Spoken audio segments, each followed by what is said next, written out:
بسم اللہ الرحمن الرحیم۔ السلام علیکم ورحمۃ اللہ وبرکاتہ۔ تمام معزز سامعین و ناظرین کو انفارمیشن پوائنٹ کے پلیٹ فارم پر ایک دفعہ پھر سے خوش آمدید کہتے ہیں۔ معزز سامعین و ناظرین، ہماری آج کی ویڈیو کا عنوان ہے غسل کے 3 فرض کون سے ہیں اور ان کی ادائیگی کا طریقہ کیا ہے۔ سامعین و ناظرین، بہار شریعت اور فتاوی فیض الرسول میں نقل ہے کہ غسل کے 3 فرض ہیں، ان کی ادائیگی کے بغیر غسل نہیں ہوگا۔ پہلا فرض ہے منہ بھر کر کلی کرنا۔ منہ کے ہر پرزے، گوشے، ہونٹ سے حلق کی جڑ تک ہر جگہ پانی بہہ جائے۔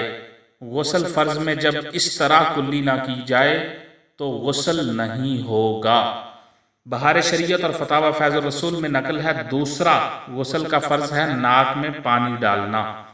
دونوں نتنوں کی جگہ جہاں تک نرم جگہ ہے اس کا دھلنا ضروری ہے۔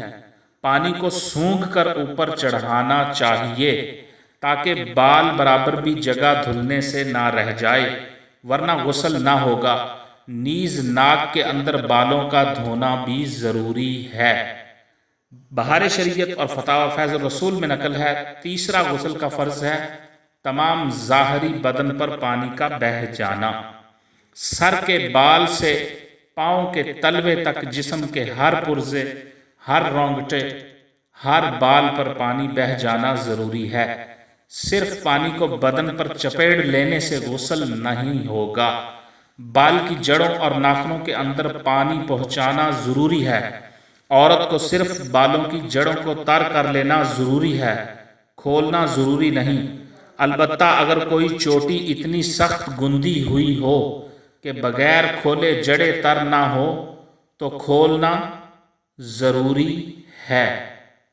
نوٹ: اگر کوئی شخص غسل فرض میں کلی کرنا یا ناک میں پانی ڈالنا بھول گیا یا جسم کا کوئی دوسرا حصہ خواہ وہ بال برابر ہی کیوں نہ ہو دھلنے سے رہ گیا تو غسل نہ ہوگا۔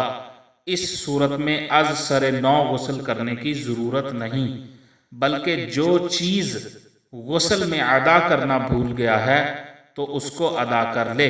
مثلا کلی کرنا بھول گیا ہے تو اب کلی کر لے، غسل درست ہو جائے گا۔